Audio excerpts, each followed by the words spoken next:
Hello? Great. Hi, everyone. Thanks for coming to Monzo Debates. Cash is dead. Did anyone come to the first debate we held here at Monzo? It was about social media. A few of you. Great. Well, this is our second in our debate series. We're trying to make them bigger and better every time. So this time we're trying a slightly different format. We've got more of a sort of a back and forth debate going on, and the topic is going to be, is cash dead? So first of all, housekeeping. The drinks are here, food's here, toilet's back here, and there's a fire to the sides of the room. And we are here to talk about, is cash dead? And that might seem like a weird topic for Monzo to be talking about. What's a digital bank doing talking about cash? Presumably, we have an opinion on the state of cash. But at Monzo, we care a lot about financial inclusion. So we want to make sure that as technology advances, nobody gets left behind. So we want to be part of that conversation. We want to make sure that we know about, okay, it's great that things are moving towards a more digital way of doing things, quicker, faster, more convenient for everyone, but like, what's the cost of that? What are we not thinking about when we're doing that? So that's why we've decided to hold this debate, hear both sides of the argument, and hopefully hear all your opinions as well. So we asked you before I started talking to vote on our poll as to what you think about the issue. And 61% of you think cash is not dead, whereas 39% of you think cash is dead. And we're going to have another poll at the end of the evening to see whether the speakers tonight have changed your mind, and then that will be the definitive answer for all time as to whether cash is dead. So now I'll introduce your speakers. So on the proposition, arguing for the case that cash is dead, we have Simon VC, who is kind of the resident mad scientist at Monzo. I think that's how you describe yourself. Yes, Simon's had his fingers in sort of most pies of projects, IFTTT, POTS, and so on. We also have Helen Prowse, who is communications lead at Square UK. On the against side, arguing the case that cash is not dead, we have Natalie Ceeney, who is chair of Innovate Finance and also chair of the Access to Cash Review. And we have David Clarke, who is head of policy and advocacy at Positive Money. And the way that the evening is going to work is it's quite structured. We're going to have, first of all, the opening statements on both sides. So Simon is going to speak first, followed by Natalie. And then we're going to open up to questions from you, the audience. So please think of some really exciting questions. Then we're going to hear a second statement from both sides. And again, open it up to questions. And then there will be closing statements from both sides. And then we'll have the vote to find out, is cash dead? So without any further ado, I would like to invite Simon to make the first opening statement. Simon.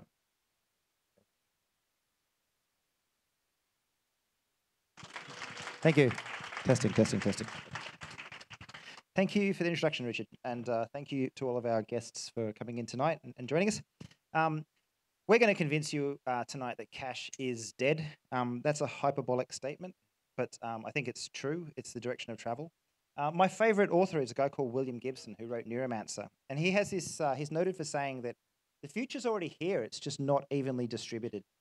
And in June 2018, for the first time in the 3,000-year history of things like cash, card payments overtook cash for the first time. I mean, for most of that 3,000 years, there weren't any cards, so it was kind of hard. But for the first time in June last year, cards actually overtook cash as a form of payment. 1 in 7 of us say that we rarely or never use cash now. And I want you to think for a moment how you feel when you get in a taxi and the taxi driver says, "Sorry, mate, it's cash only." People hated that so much in London that they actually passed a law and made that illegal. It still happens, though. Many bars and restaurants here in Shoreditch no longer accept what I like to call Baroque artisanal folding money. And I'm sure cash will live on in the pockets of bearded hipsters in Stoke Newington.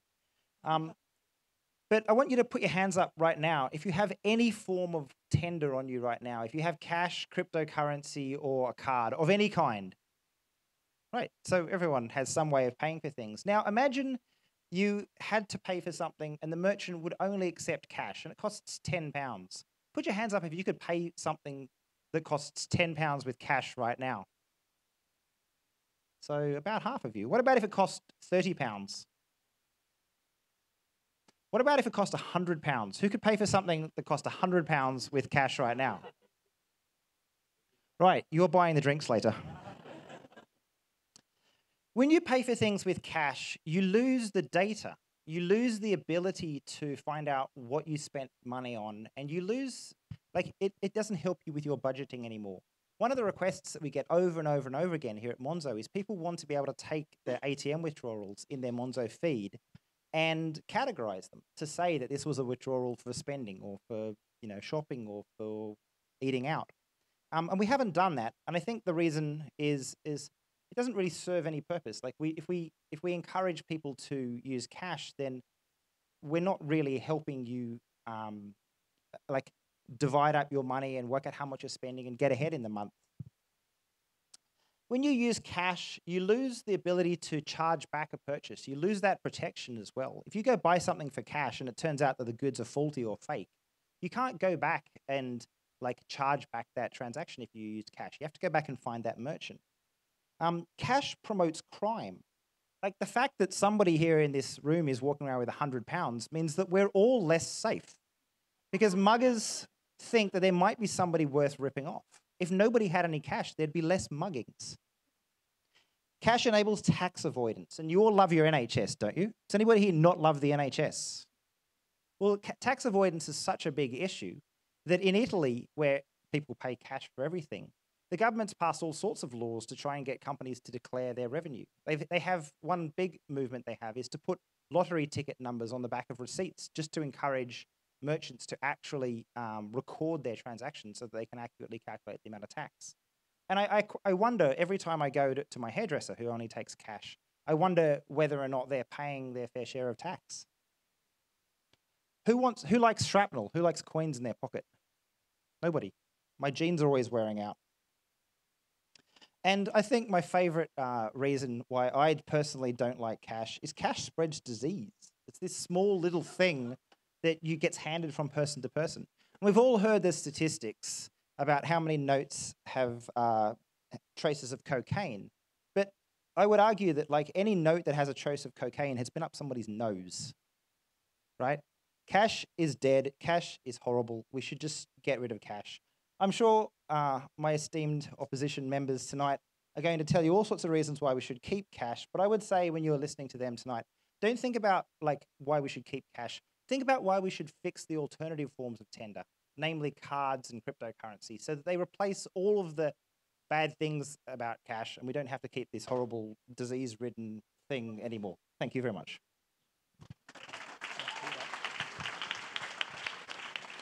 Great. Thank you, Simon. And now to present the case for the opposition, Natalie Ceeney.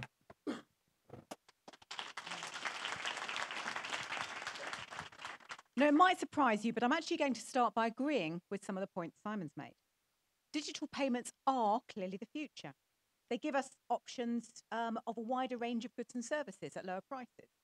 They're traceable, unlike cash, so you're less likely to lose your money. They're quicker and more convenient for consumers and retailers, offering less hassle, less friction. They can help us manage our money more effectively, with analytics that can help us forecast our spending and squirrel away savings. And that's not just me talking. 60% of the UK population would agree with what I've just said, and their behaviour supports it. So if I go back 10 years, 6 out of every 10 transactions were in cash. Last year, it fell to 3 out of every 10, and on current trends, in 15 years, we'll be down to just 1 out of every 10. So what's the issue? The issue is that digital does not yet work for everyone. I've spent the last year leading an independent review looking at the implications of a cashless society. I've spoken to over 120 organisations representing just about every type of consumer group. I've held workshops everywhere from Belfast, Glasgow, Cardiff, Bournemouth and the Shetland Islands. And we've spoken to over 2,000 consumers.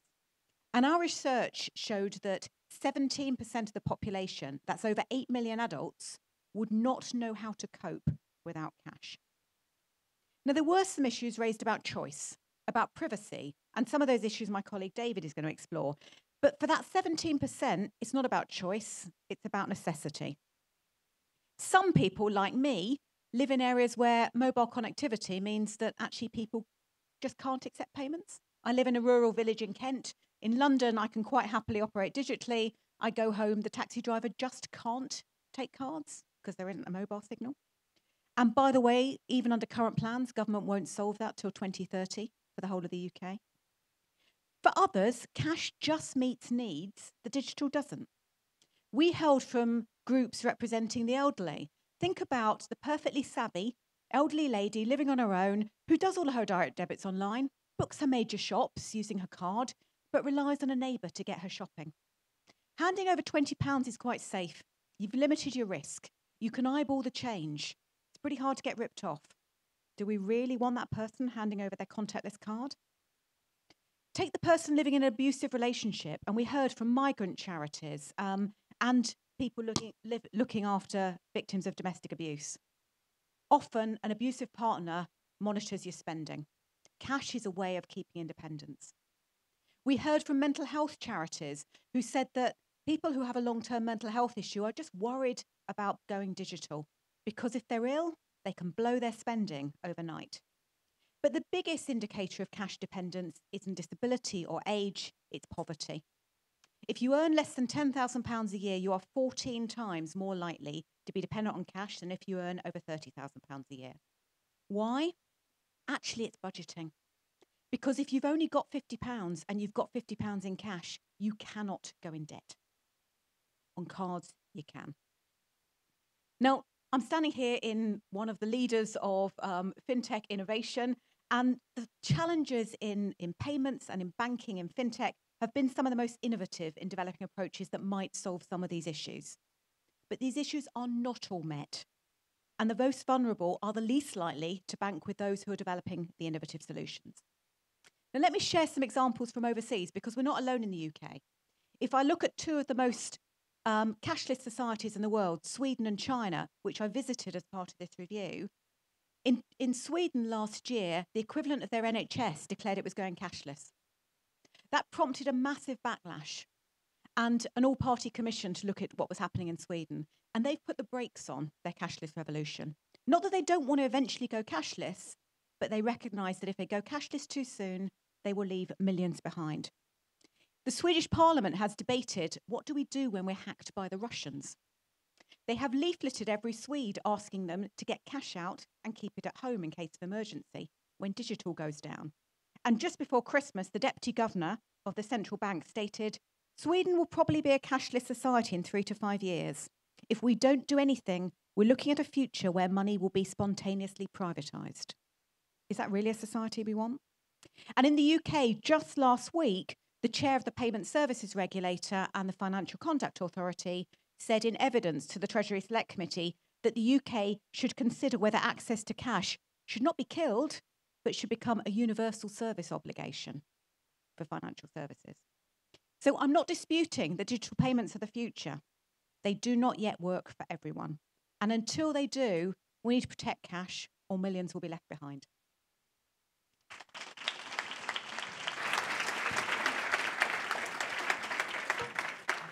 Great. Thank you to our opening speakers. We're now going to take a few minutes to have initial questions and comments from the audience in relation to what has just been said. Who would like to kick off? It's always hard to be the first one. Yes, Yen. So what's, for Simon really, the question is, in terms of, I think it's a really good point made actually about the present value of having cash in your hand. For those who are trying to budget, if you've got £50, you've got £50, you know what the value is. How do you create a value of cash and what the currency in your account if you've only got a card, creating frictionless payments that children and maybe the more vulnerable society won't see past? Sure. We think about this all the time at Monzo, like all the time.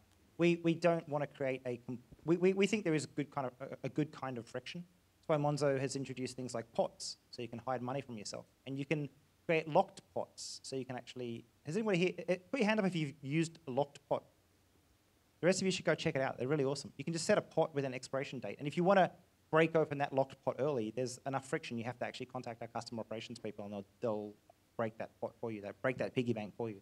And we think that you can, there's no innovation happening on cash. It's basically the same as it's been since about 600 AD, except for holograms. Holograms are great. But apart from security features, there's no real innovation is happening on cash. But Monzo is only 4 years old yesterday, and all of the things that we've managed to do on top of that basic card have happened in the last 4 years. And we just think that there are, every need that you want, like for example, another one, the gambling block. Who's heard of that? The gambling block is such a huge thing. Like, we have statistics for the number of people that we've saved from gambling transactions, and the question they come back to us with is like, can you block me from taking out cash? Like, they actually say that Monzo with the gambling block has helped them get out of the problem, but when they walk past an ATM there now, they're like, oh, I'll just get a quick bit of cash out and go to the bookies, you know? So I think in the world of digital, you can keep innovating, you can create more tools, you can give people more options, and that just doesn't happen in cash. Another question at the back. Just as a follow-up to that point, so I'm raising, children. My eldest is 15, going on 16, and I want to teach him personal responsibility. But what you're describing are features that take away responsibility from the child. I want to teach my child to have £50 in his hands and learn self-discipline and self-control, not to spend it. So how does that factor into the digital future? I'm not a psychologist. I'm especially not a child psychologist. So I don't know. But I think you can do a lot, like give your kid the app, and like they can see how much money they have, and they can look at the transaction line and see how they're spending their money, and they can go back and look at what they spent their money on, and you know, they can, like if you have cash and like the cash disappears out of your pocket. Like I remember when I was a kid, I was always like, I had 20 quid at the beginning of this week. Like, where's it all gone? Actually, 20 Australian dollars. I'm Australian. But when you like, and it was all regret purchases. It was all me going and buying buying a hamburger at McDonald's and a Coke, and that was all my money disappeared. But if I could actually go back and look at my transaction history and be like, man, I spent all my money on McDonald's, like that might have taught me discipline sooner. So I don't know. But again, I'm not a psychologist. Maybe someone else wants to talk about that. There's an awful lot of evidence that you spend more on digital. So a card has so much less friction that you are far more likely Back my invitation to let you talk.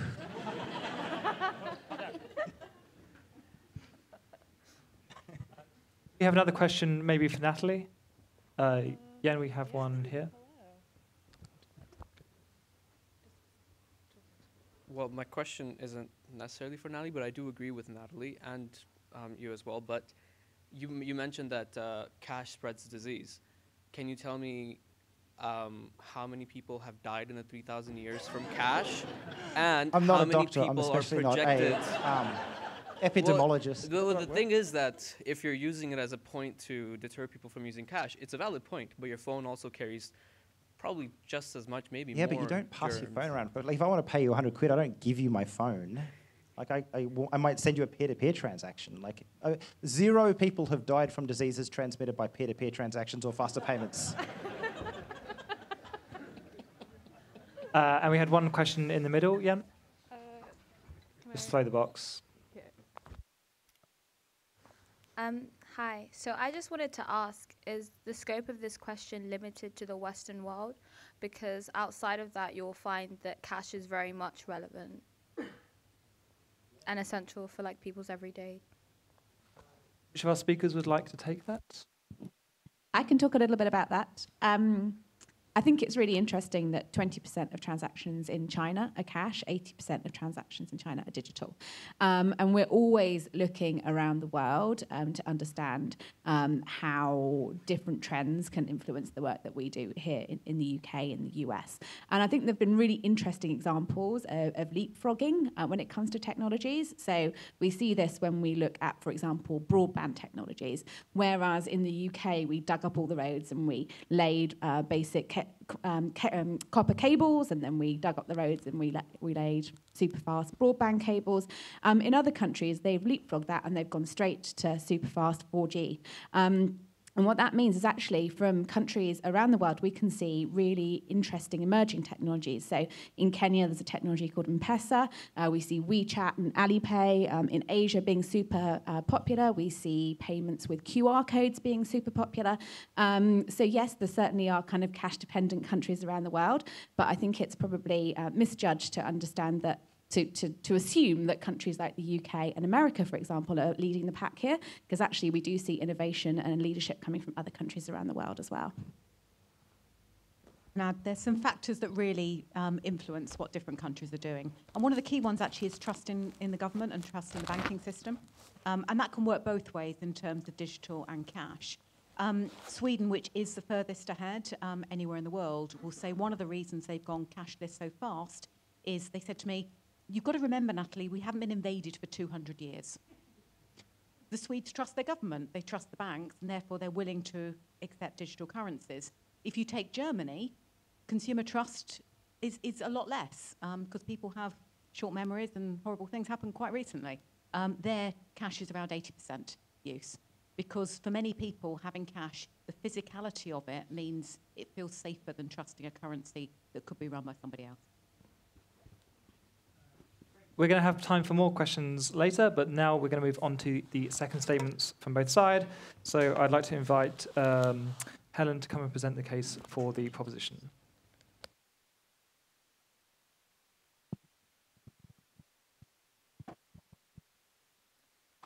Thank you. Hello, I'm Helen. I work for a company called Square. We're an American technology company. We were founded 10 years ago in California by a chap called Jack Dorsey, who's also very famous for founding another company called Twitter. We're his less controversial company, I think. And we build technology solutions that help small businesses to start, run and grow. And often that starts with helping them to take card payments often for the first time. So we're here to discuss the big question, is cash dead? Will cash die? I think we broadly agree that the direction of travel is away from cash. In 2005, here in the UK, 64% of purchases were made with cash. In 2015, 45%.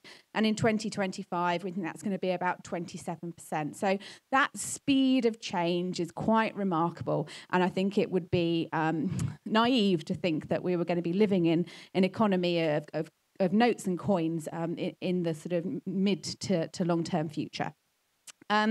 Most of the conversation we've had tonight has been talking about shoppers or consumers and the experience that people have. And what we're concerned about at Square, which we haven't really discussed, is the impact of cash on business owners. So it's no secret that doing trade on the British High Street at the moment has never been more challenging.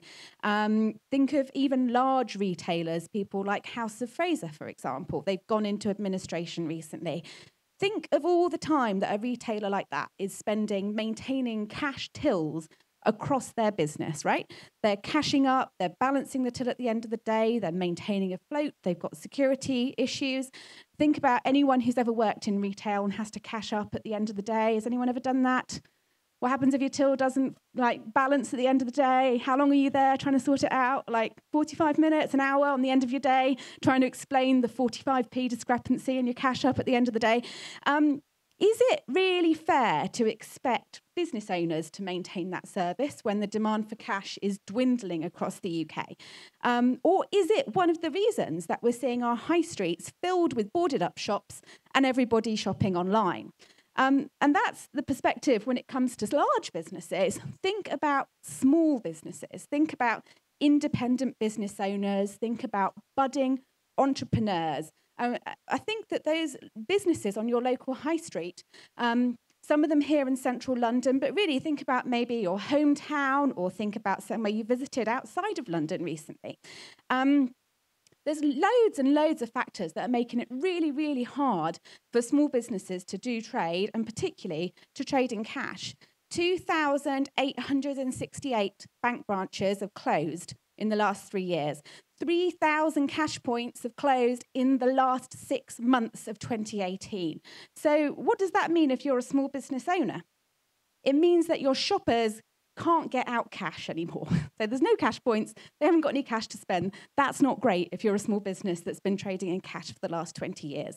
You don't have a bank in your town. So at the end of the day, you've got to shut your business in order to drive 15 minutes to your nearest town where there's a bank. And then you've got to pay to park, you've got to queue up, and you've got to cash up, and you've got to make sure you've got change for the next day to maintain your float in your shop. So, whilst I think that the campaigns to fix, to save ATMs and to stop bank branches from closing are very, very admirable, I think it's somewhat naive to not face up to the fact that this is the direction of travel. You know, the banks are investing their money in digital. The physical network across the UK is closing down. The Securicor men don't want to be there in their helmets with their big briefcases, worrying about getting mugged when they're reloading the cash points with money all over the UK. And I think, you know, as a society, we want communities and societies that can succeed in the digital payments world. And I think there's an onus on the technology industry to build easy-to-use technologies that are better than cash when it comes to utility, to ease, to functionality, and to accessibility. And that's one of the things we try to do at Square is build technology that's as easy to use as your iPhone, and it takes no time to train your staff on. And that can make it safer, faster, and more convenient for you to take card payments than it ever has been with cash. Businesses that take card payments told us that their takings increase by up to 25% when they start taking card payments. So I know to the point that people say you spend a bit more when you're on card. If you're a small business owner, that's a good thing, right? So somebody comes in and they want to buy, you know, 2 steaks from the butcher's, and actually they think, oh, I'll get some bacon while I'm here because I've got my card with me, and I can afford to spend, you know, the little bit extra. And for small businesses, which are the lifeblood of our communities, we all want to shop locally, we all want to support local businesses. Helping them to accept cards and to take digital payments is really, really important for our high streets and for the towns that we live in. 81% of people told us that they would shop more locally if they could pay by card. And we think that that's really important because nobody wants to be in that situation that I was in the other day when I went to the greengrocers and it was cash only. So I went to the cash point, which I rarely do, and I queued up and I took out £10 and I went in and I spent £6.80 and I gave her my £10 note. And she looked at me and she said, have you got anything smaller, love? And I was like, what, like a £7 note? Like, I'd gone out of my way to pay her in cash because she was cash only. And the cash was broken, right? It didn't work because I still couldn't pay her. She still couldn't get paid. So this fallacy that cash is perfect and that, you know, there's this ideal world where we can all live in a cash economy, I think is false. And I think the work that the guys at Monzo and other people in fintech are doing to innovate is fantastic, and cash is definitely not innovating at all. So I think, you know, the fight to maintain cash is admirable, but I think probably the best thing for our high streets, for our businesses and our communities is to make sure that, you know, instead of fighting against the tide, we embrace this. But we do need to figure out ways that we can take everybody with us on that journey, and that digital payments can be something that is a positive force for good.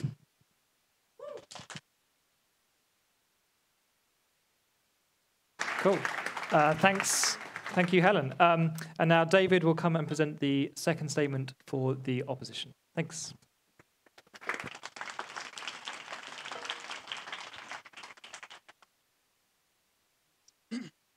Cash gives us power. Power as... Cash gives us power. Power as consumers, as citizens, and as society as a whole. Going cashless means that we surrender that power and hand it over to big banks and card companies. The most important characteristic of cash is that it doesn't require a bank account to use it. For most people, storing money or making payments using anything other than cash is only possible using an account at a big bank. Just 4 banks, not including Monzo, occupy 7% of the UK current accounts market. Even if you have an account with a credit union or a challenger bank, the chances are it will be using a big bank's systems to store your money or facilitate transactions. And I will admit, Monzo is the exception here, but it is a rare exception in a system that is overall highly concentrated. Cash doesn't rely on technological infrastructure or the continuing viability of financial firms, both of which have been shown to fail time and time again. We saw TSB having an outage last year, then Visa. And since 2008, we've been having to spend billions bailing out the banks and propping them up so that they avoid failure and we lose access to our money. The fact that cash can be used independently of the big banks gives it another crucial characteristic, which is that it's anonymous. cash has the most powerful data protection facility of any payment system in the world, which is that transactions in cash generate no data at all. There's nothing wrong with people willingly giving up their data, but without cash, we'll have no choice but to hand over the most intimate details of our lives to financial institutions over which we have no control. Both of you have said that the death of cash is an inevitability, that that's the direction of travel. But if that's the direction of travel, we've got to ask, who is driving the car? Because the truth is that given a free choice, millions of us will continue to want to use cash for decades to come. The majority of us rely on cash regularly. We polled people, and 77% of people said that access to a free ATM is essential to their lives. If cash disappears, it's going to be because we've had that choice taken away from us by banks and card companies. They're desperate to kill cash. Banks have successfully lobbied for a cut in the amount that they pay towards maintaining the cash machine network, leading to the closure of hundreds of cash machines every month. Visa is spending millions on ads saying that cash is awkward, and in the US has even been bribing retailers to stop accepting cash. What do they stand to gain? For banks, it's about cutting costs. They see providing cash services to their customers as being an unnecessary expense. And for Visa and MasterCard, it's about gaining an even bigger market share in a sector that they already dominate. Visa already has a 97% share of the debit card market. And cash is the only real competition to this duopoly. So without cash, they'll be free to hike charges on payments. And for small businesses, it might be a minor inconvenience to have to take out the cash that you have left over at the end of the day, but it's going to become a major problem if Visa and MasterCard have no limits on the amount that they're going to be able to charge on payments transactions. So who loses out from the death of cash? It's the rest of us who'll have our choice restricted, our privacy infringed, and we're likely going to have to face higher prices at the till.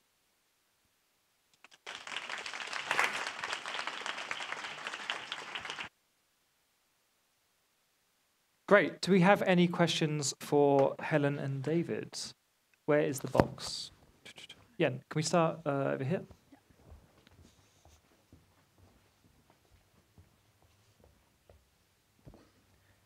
Hello. So I thought some of your statements were quite interesting. It's David, right? So just a few quick questions about some of the statements you made. All currencies serialized. So in theory, those serials could be tracked. The ATM could scan them against your ATM card and say that David took out these serial numbers, and then when they're redeposited, so that could be tracked. Also, you talk about big companies controlling our money, but currency in Northern Ireland and in Scotland is all printed by private banks. So it's not run by a state bank. But that's not to say that state banks couldn't issue accounts to citizens directly. And therefore, I mean, not to harm Monzo, but there's nothing to say that a state bank couldn't directly issue those funds. So, and then lastly about choice, I'd be curious what you'd say about choice being taken away, because no one pays with gold bullion anymore. But no one's going to argue that that choice has been taken away from them because it's so archaic. So I'd just be curious what your comments to those points might be.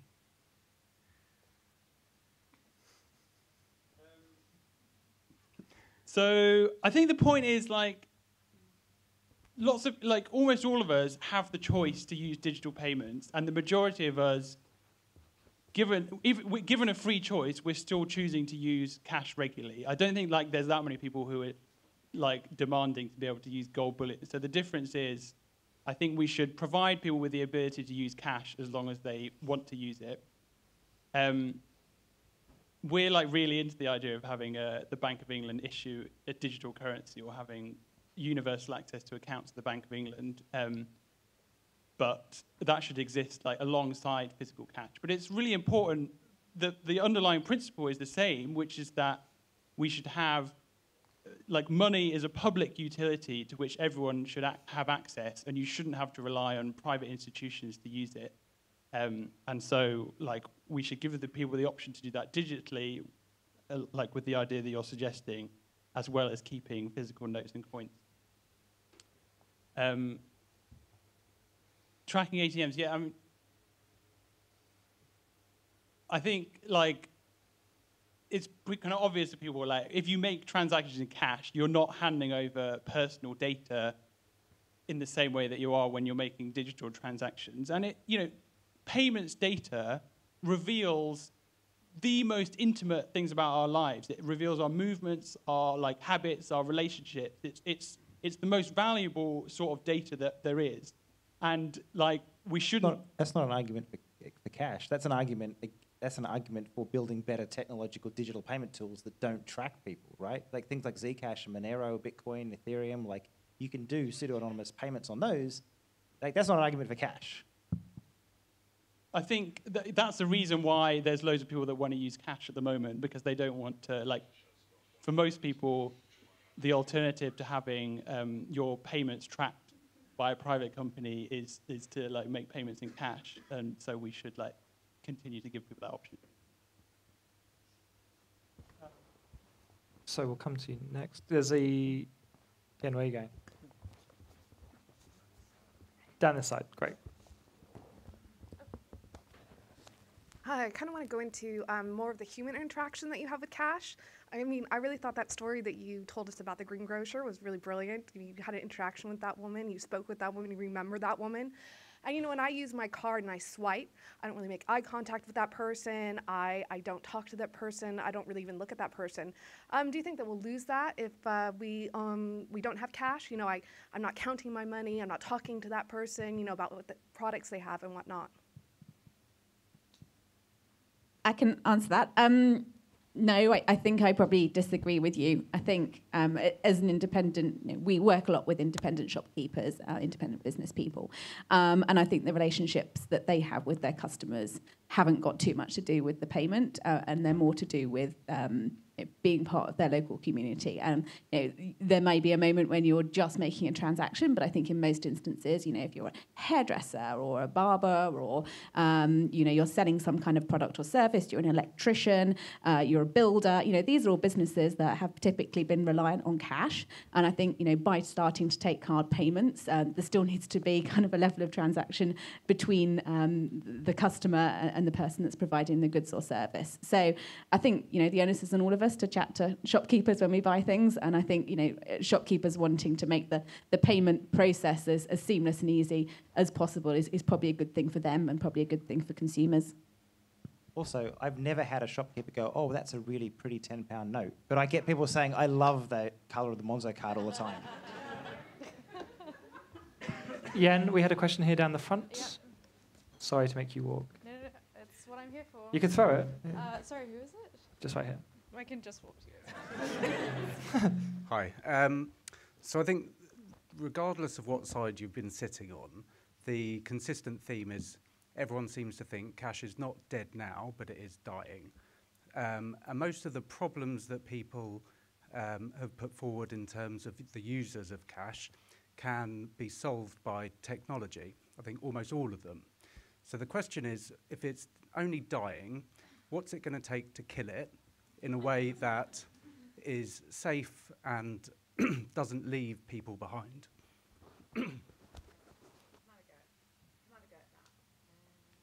Yeah, right, I'll have a go. When I started this review a year ago, that was my view. And a year later, I've changed my view. So I do believe that most of the needs out there that people have for cash could be met by digital. But I think there's some more existential questions, actually, about whether that's the right thing for society.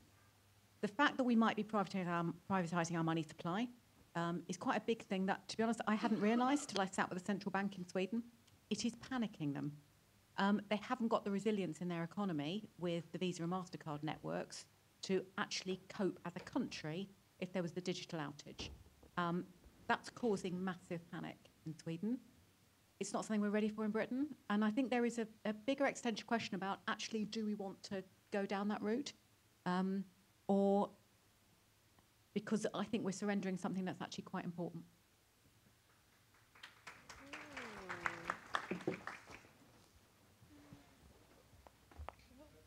The person who started that clapping was my wife, who is a blockchain fan, and she does actually want to put central bank cryptocurrency in the hands of millions of people, taking away power from banks. It's a common argument we have. Can I just add to that, though, to the points you're making about banks and giving banks information? I mean, has there been a world in which banks don't have lots of information about us? Like, has anyone here ever tried to apply for a mortgage? Anybody? Yeah, but when you apply for a mortgage, they ask you for every single freaking financial document about your life, and they want it a hard copy, and they want it posted to you, and you've got to take it into the bank, and you've got to show it to strangers. But that's the point. They don't actually know it because they've got the data and they're dumb. So that's why they ask it for you again. No, but hang on. So actually, they don't. The banks have had data about us for many decades. They've never used it. They've never had intelligence over it. If you hacked them, you wouldn't have found anything useful about us because they didn't actually use it. The problem is they're now starting to understand it, and they're now starting to use it. And what the banks know about us from our digital transactions is terrifying. The banks will know if anyone in this room is having an affair before anyone close to you does. The banks will know your secret vices, possibly more than you do. And that's not just about, do you trust your banks? What about when your bank's hacked? What about when somebody gets that information as an insider? Banks employ an awful lot of people and wants to do something with it. So I would argue your mortgage example is exactly an evidence that banks don't use the data at the moment, but they're starting to. Well, we do want to use the data to get you better mortgages, like just to make that completely clear. But also, I would counter that argument by saying that, like, you have the data too now. Like, one of the things that Monzo led with was an open API for users. We're the first bank out there that gave you an API, and I mean, you can find out those things about yourself. You can find out that you spend way too much money in McDonald's, or that 30% of your salary is going on alcohol, in bars. Like, these are important things that cash was resulting in bad customer outcomes because people didn't know where their money was going. It's just the principle of choice. It's like there's nothing wrong with people willingly giving up their information, like for commercial purposes or for like the government to use or for some social purpose. But you shouldn't have to like do that just in order to make any kind of transaction. The ability to make payments is like fundamental to our lives. It's kind of a human right, and you shouldn't it shouldn't be a necessity that you hand over all your information just to be able to do that. I think we can take a few more questions to the whole panel. There's one here. Yeah, hi. So you mentioned about digital outage. I'm from Northern Ireland, and a few years ago, Ulster Bank did have one, to the point where their systems weren't updated, and you couldn't see what money was going in, what money was going out. And so it does happen. And I think kind of one of the bigger challenges or questions here isn't whether or not cash is dead or whether it's digital. It's about having an integrated system that works for whoever you are, wherever you are, being able to access your money, to be able to do what you want with it. And so I don't really think it's kind of one solution fits all. It's about actually how does all these different solutions work together so you can just use your money when you want and how you want to use it. So, yeah. If I could add, when that happened, I was actually running the Financial Ombudsman Service, so we got quite into some of the stories. Cash became king. We also went up in this research to the Shetland Islands, where they'd also had a digital outage. And the publicans there said, basically, if you didn't have cash, you couldn't live. And there is something about cash that gives you that backstop when everything else stops, if there's enough in the economy. And therein lies one of the risks. So we're sort of assuming this debate is the binary, we've got cash or we don't. Actually, there's a worse scenario here, which is we get to the Swedish situation where most people have gone cashless, but not everybody, because the infrastructure will fall apart. There won't be enough cash in the system, even when some people need it. People won't have enough cash as resilience. There won't be enough money going into the system to support the ATMs and support the banks. And that's our real danger point, when not everyone's there, but the infrastructure's gone. We can take two more. I'll do you next. And Jan, do you want to take one from the back? Great. Hi. So I just found something on the internet that was quite interesting. Contaminated banknotes cause bus drivers to test positive for cocaine. And I was just wondering what your thoughts were about that. Sorry, what's the statistic? Contaminated banknote. What did you say? Like, does it say what percentage have been tested for cocaine? No, it's an actual bus driver. He was actually fired for actually having contaminated notes in his. Yeah, cash is bad. We should get rid of cash. Yeah, and one. Okay. We'll take one from down the front, and then we'll have one more because that was more of a statistic Is okay? than a question. Hi. I find it interesting that you raised a lot of points about the emotional attachment, like the bad emotional attachment to cash, but you didn't really raise the good ones.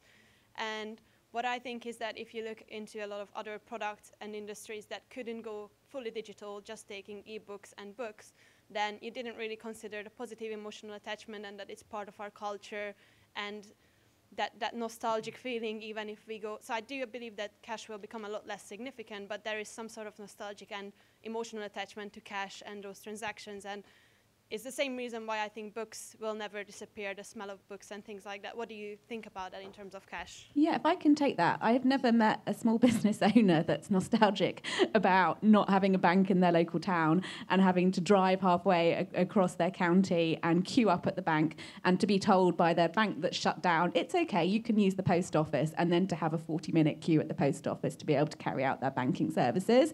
I mean, that's time that they could be spending marketing their business, working in their business, spending time with their family, with their friends, doing things that they want to be doing in their spare time. So, you know, the onus on small businesses to maintain this cash system is really, really difficult for them. And we have found that, you know, starting to take card payments, not going completely cashless, but starting to take card payments is something that has made it easier, faster, and more effective for them to run their business. And that actually something that has increased the amount of money that they're taking home at the end of the day as well. So we see really, really positive feedback from small businesses when it comes to starting to take cashless payments, often for the first time. Can I come to your point on nostalgia? It was actually a theme we heard in just about every focus group, but more than that. So actually, to the gentleman at the back's earlier point about teaching kids the value of money, one of the big themes we heard was there's something about the physicality of money that gives it value. So people talked about the importance of cash and gifting because it feels real. It feels much more real than giving a card. So there is something about the physicality of money. In fact, when we were doing our research, it's the one thing we couldn't work out how digital replaces. I'm sure someone will come up with something clever, but there is something quite tangible and physical about cash that digital doesn't quite do yet. Can we take the one last question here down from the front? Oh. Okay. Hey, Richard, I'll be quick. A quick question. Cool. Then. You know, what is cash? Some people that a coin is cash. To some people that a note is cash. But actually, those have been cash for hugely different amounts of time. That for hundreds, thousands of years. That for a couple of hundred years. There's still like a different part of the British government that deals with that, the Royal Mint and the Bank of England. To me, that's cash. That was a cash card, like as a kid that you get money out on. And you know, now my watch, that's cash. You know, how many times have you said to a friend or a colleague gone for a meal, I'll send you some cash? Are you going to post something in an envelope to them? Of course you're not. You're going to send them some cash on an app. That's cash. Cash is going to continue. It's going to change. Bitcoin Cash maybe become, or something similar, might come a small form of cash that isn't run by a corporation, that isn't run by a government, and you'll be able to transact that with your friends. Cash is going to continue, but this money, this bit of metal, hell no. Yeah. That seems like it was more of a statement than a question, so let's... Like you can still buy cassette tapes, right? So would anybody say cassette tapes are dead? I mean, you can get on eBay and buy cassette tapes if you want. Like, yeah, you can buy vinyl. You know, like vinyl's dead. Like, cassette tapes are dead. Like, cash is going to be the same. It's going to be like, you know, this like thing that people get for like novelty purposes. Hi, sorry. So you've mentioned quite a few times about the dangers of going cashless, and the fact that, you know, there's fewer banks, like ATMs aren't available. How would you propose that being dealt with? Because like I've been given, like you mentioned yourself, the physicality of cash, you know, it's great and all the rest of that. For a present, I've been given money for my birthday 3 months ago that's still sitting in my room because it's not convenient to go to a bank. So the value, I'm trying to understand how the value of the convenience the card gives will be overcome by the like how you manage that? I'm so glad you asked that question, because I was working out how to say everything I wanted to say in 3 minutes in a closing statement, and you've just given me 3 minutes, which I'm hugely grateful. We're publishing a report in 3 weeks, and this is what we're going to talk about, but to give some views. Simon said earlier on, there isn't any innovation in cash, and that's the problem. We need to innovate in cash. So for small businesses whose bank has closed and they need to drive 45 minutes to go and deposit, there are solutions out there. They're called smart safes or deposit-taking ATMs. They operate in most of the world, but we haven't quite worked out how to do it in the UK for regulatory reasons. Change the regulations, and that will allow small businesses to deposit easily. Yesterday, Lloyds Banking Group announced that they're doing a pilot with Visa on local cashback in convenience stores. For retail, for rural communities, that's hugely important. They're often the bedrock of a local community. Get them to give you a tenner, you can then spend it in the pub. Actually, it's a brilliant idea for local communities. So what we need to do is think really innovatively to widen cash access.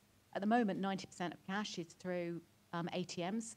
There are a lot more innovative ways. We get foreign currency through the post. Why can't we get cash with our Amazon deliveries? Why can't we get cash from convenience stores? There are fintech providers out in Europe who are looking at apps so that we could say, I need to get cash. Who's got it? And you go into a store that happens to have cash to get it. Equally paying in, we can be just as innovative about paying in. So we can innovate in cash. We can take the cost of cash infrastructure down to keep cash sustainable and therefore keep it viable for everyone who needs it.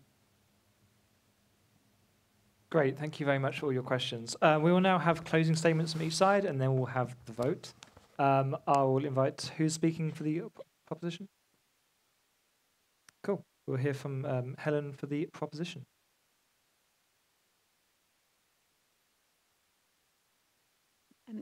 Thank you, everybody. I think it's been a really fascinating debate, and it's interesting to hear Natalie and the team over here talking about the need for cash to innovate. But I think we probably all agree that that is fighting against the tide and actually trying to prop up a cash system that consumers are telling us they don't want to use, that businesses are telling us they don't want to use, is, whilst very, a very commendable task. I think the real onus needs to be on the technology industry to fix these gaps and solve the problems for people who feel that there aren't currently solutions for them to enable them to pay for things with cashless solutions. So I think the work that Monzo are doing is fantastic. I think we talked about low-income families. We talk about people who withdraw all of their money the moment the money goes into the bank in cash.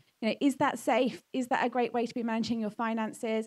Could we be building apps and technologies in partnership with government, in partnership with private enterprises to try and make those things much more effective through technology? So, my conclusion, I think, is that technology is going to be innovating much faster than cash, and that the onus is on industry, it's on government, and it's on individuals to make sure that, as we do take this kind of relentless march towards cashlessness, that we don't leave anybody behind.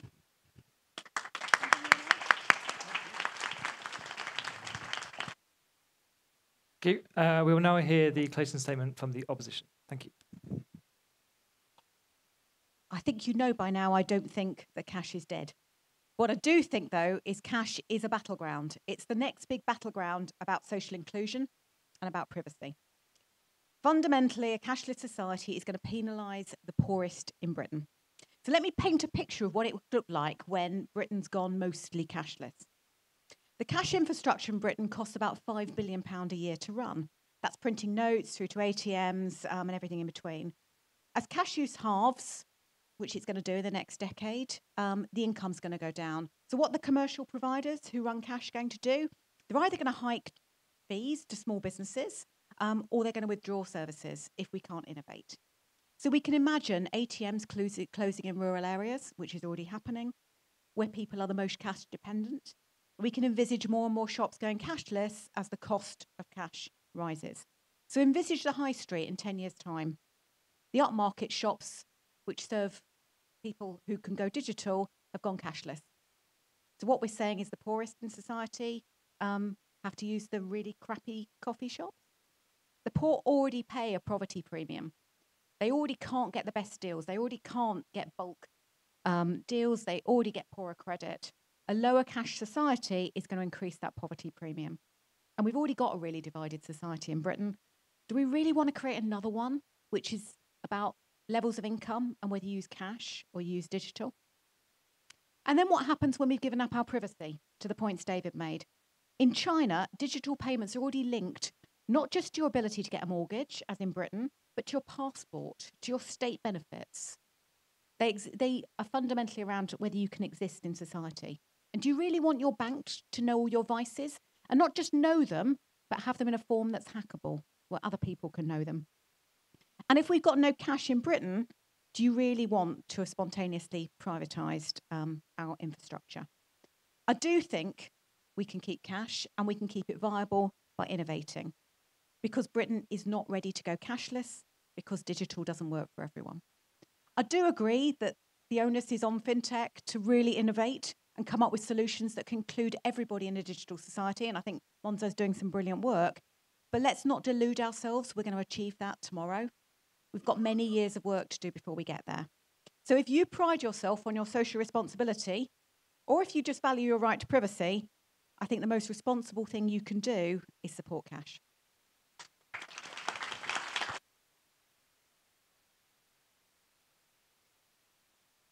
Thanks. Can we have a round of applause again for all our speakers?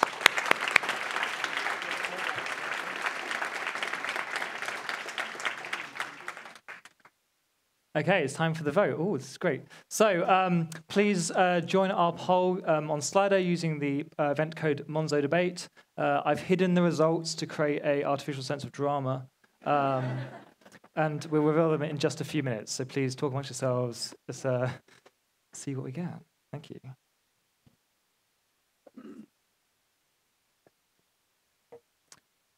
Just as a reminder, 61% of you thought that cash was not dead and 39% of you thought it was at the start of this debate.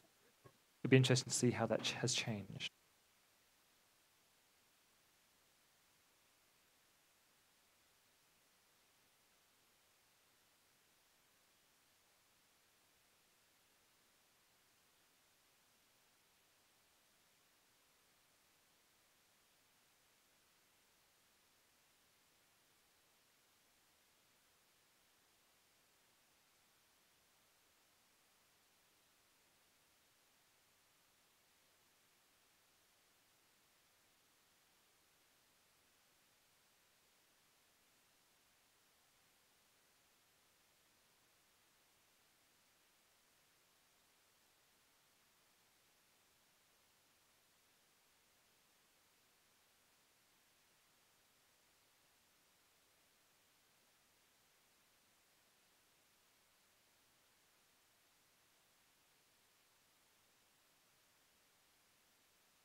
Okay.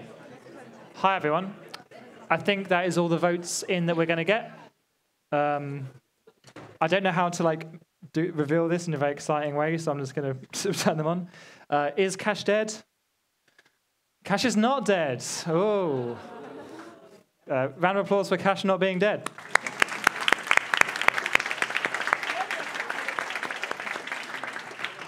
Interestingly, slightly more of you believe that cash is not dead, having heard the arguments for both sides. Also, more people voted, which may have influenced it as well. But thank you so much for making this debate so lively and interesting. We hope to do more of these in future, so please suggest topics to us. And thank you all for coming, and thank you to our speakers again. Cheers.